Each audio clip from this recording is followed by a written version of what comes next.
d'Argento è un festival che è nato a Massa nel 2019 ed è un festival di musica per l'immagine. Nel 2019 Stefano De Martino mi ha contattato per ragionare assieme su come strutturare questo festival. Abbiamo quindi pensato che le sezioni principali potevano essere quella dei workshop, un concorso di musica per l'immagine orientato principalmente ai giovani compositori e poi tutte le altre serate, diciamo, più di eventi, quindi videoproiezioni, proiezioni di film in spiaggia, piuttosto che concerti e incontri con gli autori.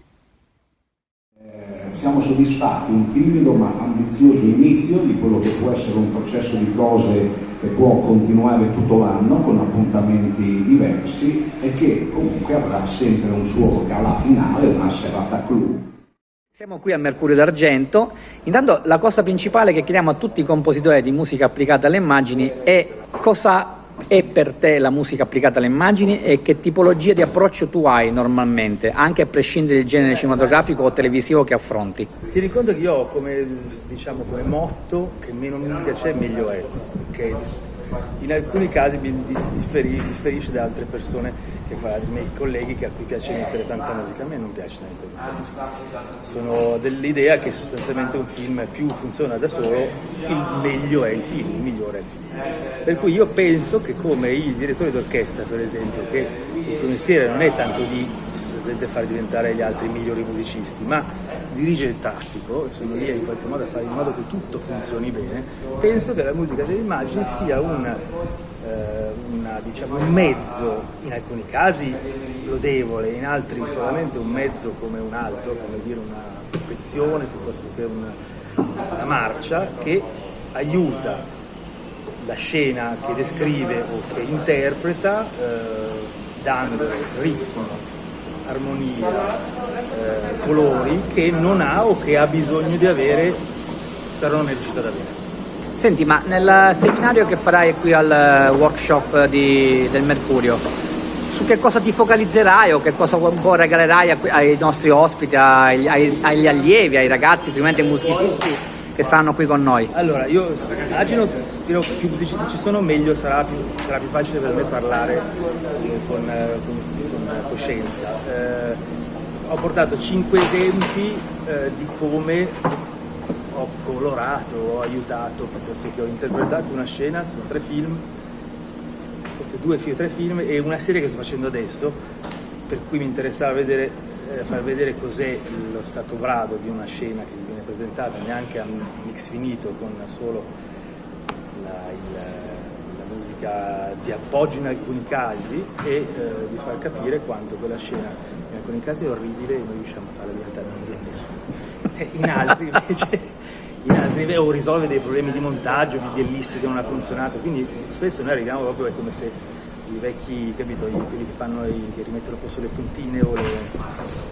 mi devo rapportare, e questo è poi quello che piace a me, perché a me piace spesso darmi dei limiti quando scrivo, ecco, in fondo l'immagine per me è un limite lodevole che mi aiuta a rapportarmi all'altro in modo dialettico e instaurare un dialogo, un percorso. Ciao Vito, Lore, grazie di essere qui a Soundtrack City e soprattutto ci fa piacere chiederti 2 cose fondamentali che abbiamo chiesto anche agli altri che hanno fatto i workshop per il Mercurio d'Argento. Intanto il tuo rapporto con la musica applicata alle immagini, che cosa è per te la musica per immagini? Allora, intanto grazie a voi dell'invito e della chiacchierata. La musica applicata per me è il modo migliore in cui secondo me un compositore può far sentire oggi specialmente i propri lavori, perché siamo comunque in una fase in cui è sempre più difficile che un compositore abbia la struttura o il budget o la possibilità di fare un certo tipo di lavoro di una certa importanza, anche dal punto di vista orchestrale, dell'organico orchestrale e così via, perché insomma la musica non applicata va verso evidentemente altre direzioni, verso l'elettronica, insomma, in realtà ci va da parecchio tempo. Invece nell'ambito della colonna sonora c'è ancora la possibilità di lavorare con grandi organici orchestrali, con dei buoni budget, e questo, insomma, questo ovviamente dovrebbe stimolare la fantasia del compositore. Inoltre il rapporto con la musica applicata è un rapporto di sfida, cioè nel senso, al contrario dell'essere un limite il fatto di dover plagiare, o meglio plasmare la propria musica su qualcosa che deve seguire, secondo me, al contrario, ripeto, di un limite, secondo me è una sfida che richiede la capacità di saperla affrontare e in certi casi superare questa sfida. Per cui se mi chiedi che cos'è, il mio rapporto è l'accettare questa sfida e non ritenere mai l'immagine, come dire, la musica sottomessa all'immagine, ma al contrario la musica è sempre al servizio dell'immagine. Però poi secondo me, come dire, la quadratura del cerchio è quando riesci a fare una musica che però poi sia ascoltabile anche da sola e che non sia esclusivamente asservita all'immagine e decontestualizzata,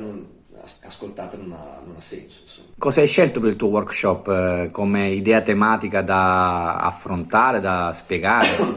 Allora, il tema del workshop è il tema. Cioè abbiamo concordato naturalmente con il direttore artistico, con Lorenzo Tomio, di parlare del tema musicale in una colonna sonora e delle varie declinazioni del tema all'interno della stessa colonna sonora.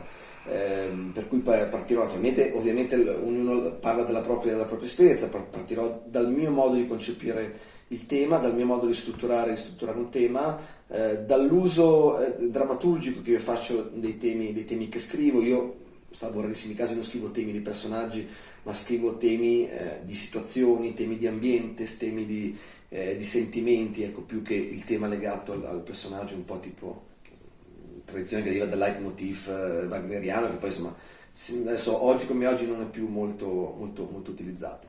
Per cui parleremo di come si struttura un tema e di come lo si applica all'interno del film, o meglio, riformo, parlerò di come io strutturo un tema e di come io lo applico all'interno dei film che musico. Poi ovviamente un altro compositore può avere un'immagine, un approccio completamente diverso e varrà naturalmente vale naturalmente ognuno per sé, insomma, ecco. Oltre a questo parleremo della figura del direttore d'orchestra per la colonna sonora, che fa un lavoro molto diverso dal direttore d'orchestra tradizionale. Io che ho fatto per tanti anni il direttore d'orchestra fondamentalmente di opera lirica, di musica classica e sinfonica, quando poi una dozzina di anni fa più o meno ho iniziato a fare lavori in studio o per colonne sonore di altri o orchestrando e poi dirigendo l'orchestra per altri autori, e quindi ho cominciato a lavorare in cuffia col click. Insomma, è una maniera molto diversa di lavorare rispetto a quello che è, come dire, affrontare una sinfonia o un'opera lirica. Ci sono altre figure che entrano in campo, ma cambia completamente il rapporto che c'è col suono che ti arriva, e cambia fondamentalmente la tua funzione su quel podio rispetto a quella che è la tua funzione su un podio, ripeto, di un'opera lirica o di un'opera sinfonica, insomma. Quindi parleremo anche di questo, e poi lasceremo, e io spero che sia una buona parte del tempo che abbiamo a disposizione sia dedicata a questo, le domande degli iscritti, che sono, come giustamente detto, presumo in massima parte comunque compositori, o quelli che non sono compositori sono sicuramente persone molto interessate all'argomento, ovviamente musica applicata, e quindi io mi auguro, spero e auspico che ci siano tante domande, perché insomma credo che sia la cosa più bella e più utile che si possa fare oggi, è trasmettere quel briciolo di esperienza che hai, anche perché magari tu, per farti quel briciolo di esperienza, hai impiegato magari 10 anni o 20 anni, e se gliela dai adesso, magari se a loro può essere utile, magari risparmieranno un po' di anni, perché no, insomma, non bisogna essere gelosi dei propri segreti, che poi nella maggior parte dei casi più che segreti sono piccoli trucchi del mestiere, insomma, ecco. Senti, ma comunque parlerai del tuo rapporto, del tuo connubio con Donato Carrisi, Sì, quindi sicuramente, insomma, visto insomma, che le produzioni più importanti le ho fatte con lui e visto insomma, che abbiamo lavorato in tutti gli ambiti, non solo cinematografico, ma abbiamo fatto in ambito radiofonico, in ambito televisivo, commedie, canzoni, musical, pubblicità, insomma, abbiamo fatto veramente insomma, qualunque tipo di collaborazione e quindi sì, certo, parliamo naturalmente anche degli scontri che ci sono tra il compositore e il regista, soprattutto quando il regista poi è anche autore del soggetto, autore della sceneggiatura, il deus ex machina di tutta la produzione e molte volte si arriva anche a scontrarsi, ma insomma questo fa parte della normale dialettica, a volte una dialettica un po' vivace in certi casi, ma insomma è normale, è giusto che ci sia così, che ci sia un confronto, a volte anche scontro, perché no? Il Mercurio d'Argento ha conquistato uno spazio già alla sua seconda edizione, Mercurio d'Argento Città di Massa, sempre sottolineare questo, ha conquistato uno spazio, diciamo, per consegnare un premio collaterale durante la mostra del cinema di Venezia, esattamente già quest'anno, l'11 settembre alle 15, verrà consegnato da un autore appunto di colonne sonore o per un film in concorso oppure per carriera un Mercurio d'Argento appunto Città di Massa. Questo grazie anche alla collaborazione dell'Associazione Compositori Musica per Film di Roma. I workshop sono uno dei momenti principali del festival e quest'anno, alla seconda edizione, abbiamo potuto avere ancora la collaborazione con ACMF, l'Associazione Compositori Musica per Film. Quest'anno ovviamente è stata un'edizione un po' più piccola, visto i problemi che tutti conosciamo, e quindi abbiamo avuto solamente 3 workshop. Il primo è stato con Nicola Tescari, che è un compositore che, nonostante abbia lavorato con dei miti assoluti, ovvero con Sting, con le sorelle Beck, con molti registi,